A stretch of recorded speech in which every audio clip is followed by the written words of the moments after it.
Halo semuanya, kembali lagi bersama saya Yulinita Putri Pangaribuan, mahasiswa Ekonomi Pembangunan dari Universitas Brawijaya dengan nomor NIC CP246. Jadi, pada video kali ini saya akan masih membahas mengenai software yang sama yaitu Kinaim, di mana akan fokus kepada satu algoritma yang populer dalam teknik klasifikasi di machine learning yaitu naive Bayes. Nah, naive Bayes ini sangat efektif dalam tugas klasifikasi seperti klasifikasi teks ataupun melakukan prediksi label, di mana naive Bayes bisa memprediksi kategori atau label suatu data berdasarkan fitur-fitur yang ada. Nah, di sini saya sudah menyiapkan mengenai data yang akan kita gunakan untuk melakukan eksekusi terhadap pengujian algoritma naive Bayes di sini. Oke, mungkin langkahnya kita langsung saja masuk ke Kinaim. Kemudian kita bisa langsung saja launch seperti biasa. Nah, di sini saya akan membuat file workflow baru pada tugas Kinaim 1 yang pernah saya buat sebelumnya. Jadi saya akan langsung buat new Kinaim workflow dengan judulnya yaitu, setelah workflow terbuka di sini, kita bisa langsung saja masuk ke node pertama yaitu Excel Reader karena saya akan melakukan import kepada data yang formatnya Excel. Di sini kita drag and drop. Kemudian kita bisa konfigurasikan di sini. Untuk read from-nya akan saya gunakan relative to, kemudian lakukan browse. Nah, karena di sini saya belum melakukan import data terhadap folder di file yang baru saya buat ini, maka saya akan masuk ke Finder, kemudian saya akan copy untuk datanya dan saya pindahkan ke folder yang bersangkutan ya. Di sini untuk foldernya adalah Machine Learning Naive Bayes dan di folder data di sini saya copy paste. Oke. Setelah sudah kita lakukan browse lagi. Nah, dataset labelnya sudah masuk ya. Kita langsung saja kita open dan di sini sudah ada preview table-nya. Jadi saya akan langsung klik apply dan oke. Oke, setelah sudah bisa kita execute dan bisa kita lakukan pengecekan juga ya terhadap datanya. Ya. Setelah ini, kita akan melakukan yang namanya normalizer sebelum masuk ke pengujian. Ya, saya akan gunakan normalizer yang ini. Kemudian ini bisa langsung kita sambungkan saja. Dan mungkin kita bisa lihat untuk konfigurasinya. Untuk konfigurasinya akan hanya ada yaitu kolom total karena dari data tadi untuk tipe data number itu hanya di kolom total, sedangkan yang lain itu bukan tipe data yang number ya, melainkan data string. Dan di sini juga ada deskripsi ya bahwa node normalizer ini hanya bisa menganalisa mengenai kolom yang numerik seperti itu. Nah, kemudian untuk normalization metodenya saya akan menggunakan yang min and max. Jadi berdasarkan suatu skala, di mana skalanya saya tentukan yaitu 0 sampai dengan 1. Kemudian kita klik OK, dan langsung saya klik execute. Oke, bisa kita lihat ya bahwa di total sendiri, untuk skalanya adalah 0 sampai dengan 1. Berbeda dengan data awal, ya, bahwa data awal itu datanya adalah sekian. Oke, selanjutnya adalah kita akan membagi data tersebut dengan node partitioning, di mana di sini saya akan membagi data tersebut menjadi data untuk testing dan data untuk training. Oke, kita konfigurasiin dulu. Untuk relatifnya sesuai dengan perintah untuk tugas saya yaitu 80%. Dan untuk pengambilan sampelnya akan saya pilih yang draw randomly supaya datanya itu diambil secara acak ya. Kemudian saya klik apply dan OK. Dan di execute. Oke, kemudian kalau kita lihat di view di sini untuk datanya itu ada 245 row ya, row baris. Nah, untuk melihat pembagian data itu, saya akan gunakan table view.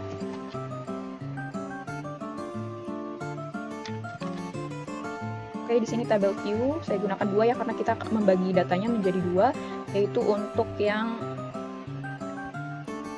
data training dan data testing.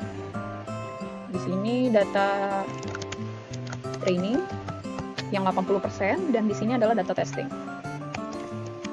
yang 20% ya. Oke, kita sambungkan saja ke masing-masing. Kemudian di execute. Ini juga di execute.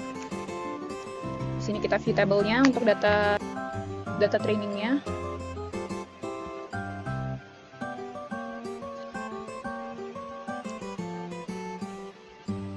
Oke, bisa dilihat ya bahwa datanya itu juga random. Ada 0, ada 2, 3, 5, 7, 8, dan seterusnya. Itu karena 80% di sini data diambil secara acak. Sedangkan untuk data testing sama juga, terdapat 50 row karena 20%-nya ya. Dan di sini data-data lain selain dari data training tersebut sebanyak 20%. Oke. Setelah ini kita akan masuk melakukan pengujian naive Bayes menggunakan node naive Bayes learner. Oke, di sini ada naive Bayes learner. Bisa langsung kita drag and drop saja.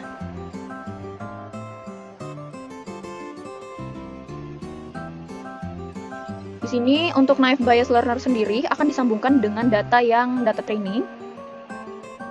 Ya, di sini. Kemudian akan saya konfigurasi terlebih dahulu. Untuk klasifikasi kolomnya akan saya pilih cluster. Kemudian untuk maximum number of unique nominal value-nya akan dipilih yaitu 100. Di sini dipilih 100 supaya nilai uniknya itu akan dibatasi dengan nilai 100. Kemudian bisa langsung klik apply dan OK. Setelah itu kita bisa langsung execute saja. Kemudian kita lihat datanya. Di sini bisa kita lihat ya bahwa untuk analisanya didapatkan bahwa untuk perhitungan clusternya itu untuk lower transaction itu ada 156 dan uppernya itu ada 40. Kemudian untuk threshold to use for zero probability artinya bahwa ini merupakan batas yang digunakan untuk menangani probabilitas yang sangat kecil. Di mana untuk threshold to use for zero probability ini merupakan batasan probabilitas. Ketika probabilitas itu di bawah nilai ini, maka probabilitasnya dianggap 0. Dan untuk skip attribute-nya, skip attribute sendiri ini ada alasannya dilewati, yaitu untuk order rebranch dan juga yang customer karena memiliki nilai yang terlalu banyak. Namun ini tidak akan mempengaruhi nilai statistik kita ya, tentunya. Selanjutnya juga untuk probabilitas yang didapatkan di sini bahwa untuk aktivitasnya sendiri itu adalah paid, di mana untuk lowernya adalah 156 dan upper yang transaction-nya adalah 40, sehingga 100% ya itu sudah dalam keadaan paid atau terbayarkan. Kemudian untuk pick company-nya, di sini 100% company-nya adalah My Company San Francisco. Untuk invoice statusnya sendiri juga sudah dalam keadaan full invoice ya, 100%. Untuk salesperson-nya di sini ada 2, yaitu ada yang Citek dan ada juga yang Mark Demo, di mana yang Citek itu memiliki lower transaction-nya itu 91, sedangkan Mark Demo 65, dan upper-nya adalah 10 untuk Citek dan 30 untuk Mark Demo, dengan rate-nya yaitu 52% untuk Citek ERP Academy dan 48% oleh Mark Demo. Selanjutnya juga ada hasil dari distribusi Gaussian atau distribusi normal. Di sini didapatkan bahwa lower transaction-nya perhitungannya adalah 156 dan upper-nya adalah 40. Dan rata-rata dari lower transaction sendiri adalah 0,1327, untuk upper sendiri adalah 0,76818, dan standar deviasinya yaitu 0,0824, dan untuk upper transaction 0,18, dan rate-nya untuk lower transaction adalah 80% dan upper transaction-nya adalah 20%. Oke, seperti itu untuk hasil dari naive Bayes learner. Nah, jadi dari naive Bayes ini memberikan gambaran probabilitas untuk berbagai atribut ya, baik itu dari aktivitas, perusahaan atau company, kemudian juga invoice status, dan juga untuk salesperson atau penjualnya, yang mana ini membantu dalam melakukan klasifikasi transaksi ke dalam kategori lower dan upper transaction. Oke, kemudian selanjutnya adalah masuk ke node naive Bayes predictor, di mana ini akan berguna untuk melakukan prediksi kelas dari data baru menggunakan model naive Bayes yang telah di training, yang learner ini. Jadi hasil dari naive Bayes learner ini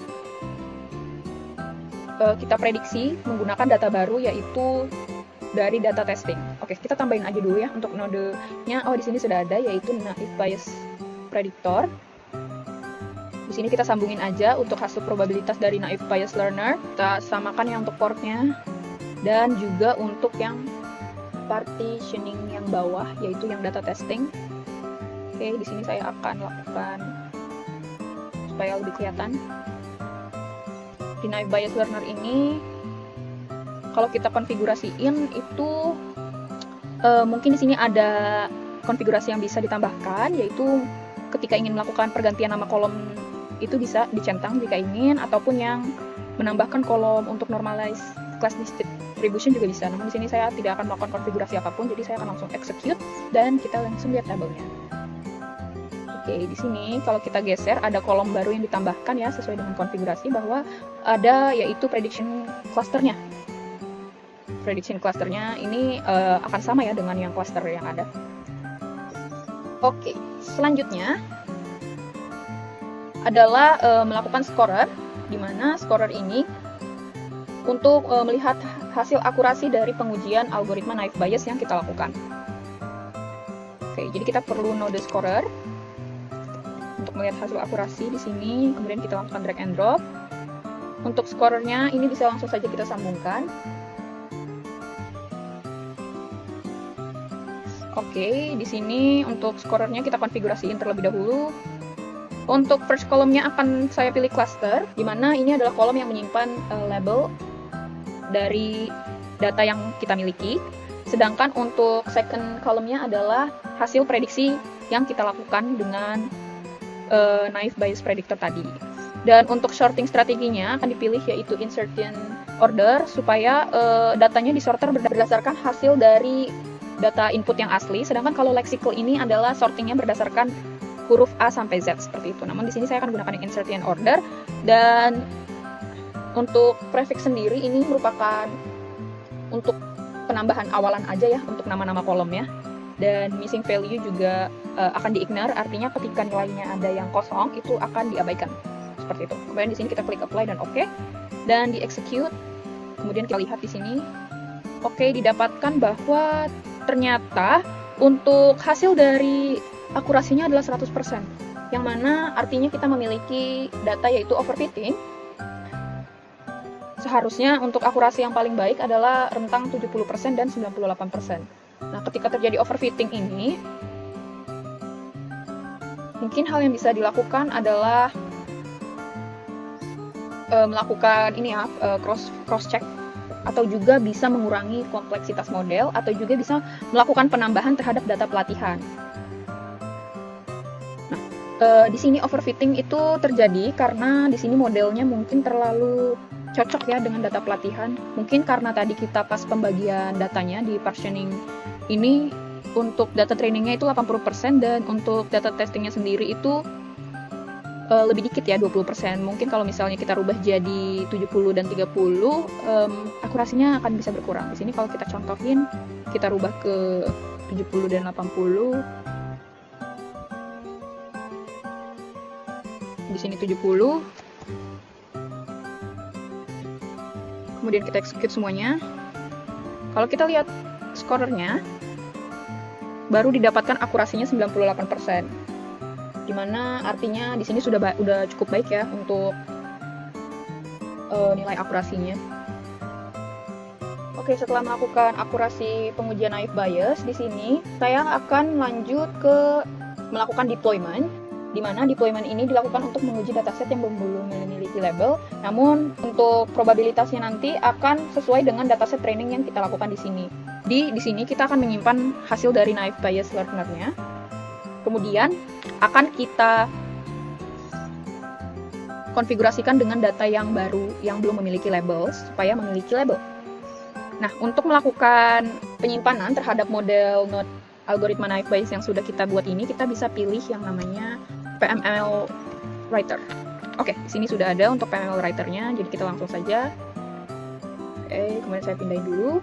Di sini kita sambungkan saja untuk portnya. Kemudian dikonfigurasiin. Untuk write-nya akan saya pilih relative to, kemudian untuk file-nya kita browse saja. Dan di sini akan saya simpan sebagai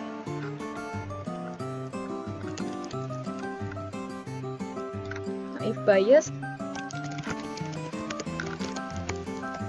Namain sebagai Naive Bayes data label transaksi, kemudian saya save. kita klik OK dan kita execute. Setelah itu baru adalah menambahkan PML Reader. Di sini kita lihat untuk penyimpanannya.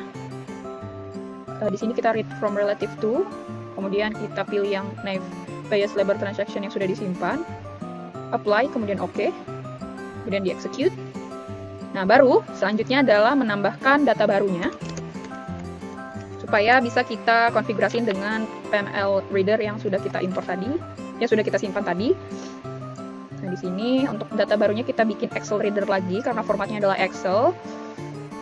Kemudian saya akan import dulu menggunakan relative to. Sebentar, kita kembali lagi ke Finder dan kita pindahkan dulu ya ke bagian folder tersebut. Kemudian saya close, kita browse lagi. Oke, di sini sudah ada untuk prediksi rentang transaksi, kita open. Jadi sudah sesuai datanya di preview, maka kita lakukan apply dan OK. Setelah ini execute. Kemudian sebelum itu saya akan lakukan normalizer terlebih dahulu ya untuk menyederhanakan total kolom totalnya. Kita normalizer. Di sini kita lakukan hal yang sama seperti tadi ya, melakukan normalizer. Untuk total dan skalanya masih sama 0 sampai 1 dengan metodenya min and max.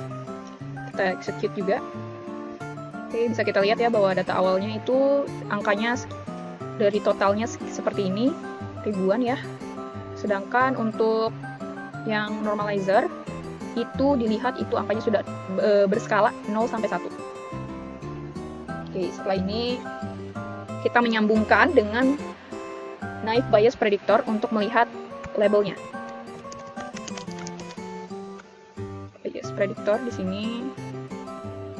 Oke, kita pindahin sedikit ke bawah supaya tidak terlalu rapat ya. Oke, di sini kita sambungkan normalizernya di sini, portnya kita sesuaikan juga ya. Port yang ini di sini. Oke, di sini Naive Bayes sudah dihubungkan.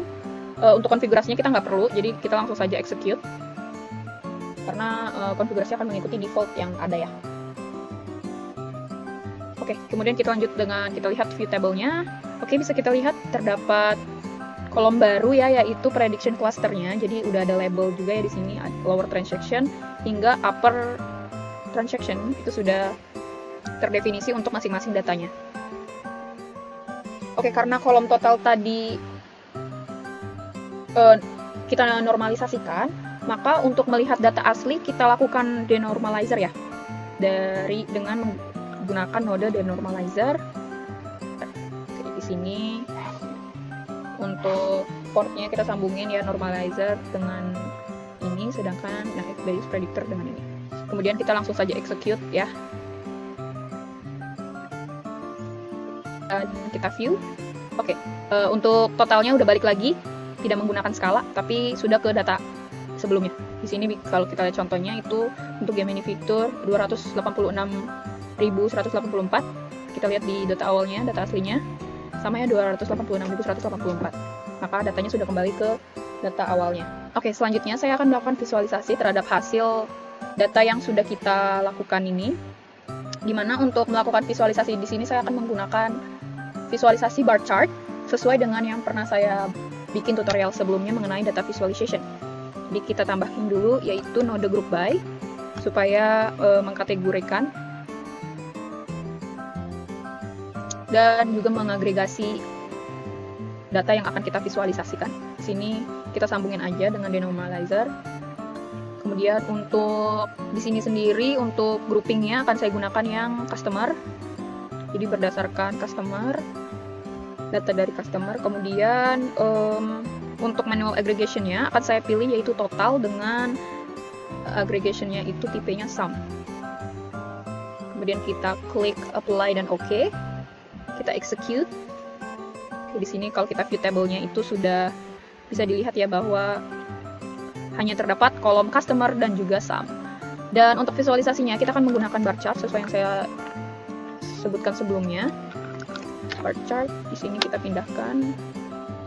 Oke, sebentar kita geser. Oke, kita konfigurasiin dulu ya untuk bar chartnya sendiri. Kategori dimensionnya adalah customer, aggregation-nya ini kita pilih sum, dan untuk inputnya juga hanya sum. Untuk title-nya sendiri adalah data prediksi rentang transaksi.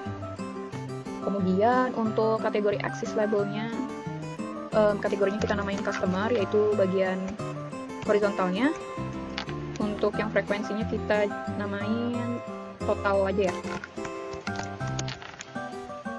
Kemudian ini adalah automatic, vertical, group, frequency dimension, dan kita langsungkan save and execute. Oke, di sini kita dapatkan untuk mengenai visualisasi dari data yang kita miliki, di mana untuk bagian horizontalnya adalah menjelaskan mengenai customer yang dimiliki, sedangkan untuk yang di bagian vertikal adalah total dari pembeliannya, di mana di sini kalau kita arahkan kursor ke masing-masing bar itu menampilkan ya untuk mengenai nama customer serta total pembelian customer masing-masingnya. Oke, jika di sini bisa kita lihat bahwa untuk customernya itu memiliki warna yang berbeda-beda, sehingga bisa kita bedakan secara jelas ya mengenai siapa yang melakukan pembelian tertinggi dan juga melakukan pembelian yang terendah. Kalau kita pilih show bar value, dilihat bahwa yang tertinggi itu kira-kira yang ini ya, untuk dipegang oleh PT Sinar Auto Jaya dengan totalnya adalah pembelian sekian. Dan untuk yang terendah antara PT Kaktus dan juga Playground Bunda. Kalau kita lihat dari value-nya itu lebih rendah PT Kaktus Berduri. Jadi ternyata untuk pemegang total terendah adalah PT Kaktus Berduri. Seperti itu. Berikut adalah visualisasi mengenai bar chart dari data transaksi yang baru. Oke, mungkin itu dia yang bisa saya sampaikan. Seperti biasa, saya akan melakukan yang namanya export. Di sini kita bisa export dengan klik file, kemudian export K9 workflow. Di sini optionnya saya tidak centang, kemudian kita finish. Maka datanya sudah tersimpan yang di perangkat saya. Kalau kita close dulu K9-nya, kemudian kita buka di directory sebelumnya. Oke, bisa dilihat bahwa data tersebut sudah tersimpan ya di perangkat, dan node-nodenya juga dalam keadaan sudah terexecute. Oke semuanya, mungkin itu dia yang bisa saya sampaikan mengenai machine learning menggunakan naive Bayes. Mohon maaf jika ada kesalahan kata maupun dalam penyampaian. Terima kasih semuanya, semoga bermanfaat.